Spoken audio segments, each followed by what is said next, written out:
Welcome to Tamil Theni. அனைவரின் மீதும் இறைவனின் சாந்தியும் சமாதானமும் நிலவட்டுமாக.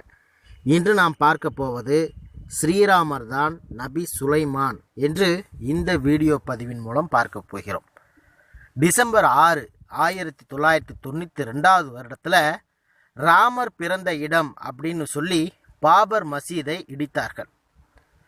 அதே வேளையில் பொதுவாக நல்ல இந்து மக்களும் இறைவனின் அவதாரமாக நம்பியிருக்கும் ராமன் குறித்த சம்பவங்களை கவனிக்கிற போது திருக்குரான்லையும் பைபிள்லையும் புகழ்ந்து பேசப்படக்கூடிய இறை தூதர் சுலைமான் அலைஹிஸ்ஸலாம் அவர்கள்தான் இவர்களால் ராமன் என்று கூறப்படுகிறார்கள் என்று சொல்வதற்கு அதிகமான வாய்ப்புகள் இருக்கிறது. முதல்ல அனைவரும் ஒன்றை மனதில் பதிய வைத்து கொள்ள வேண்டும்.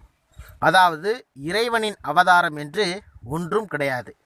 இவ்வாறு நம்புவது மிக தவறான நம்பிக்கையாகும். ஆனால்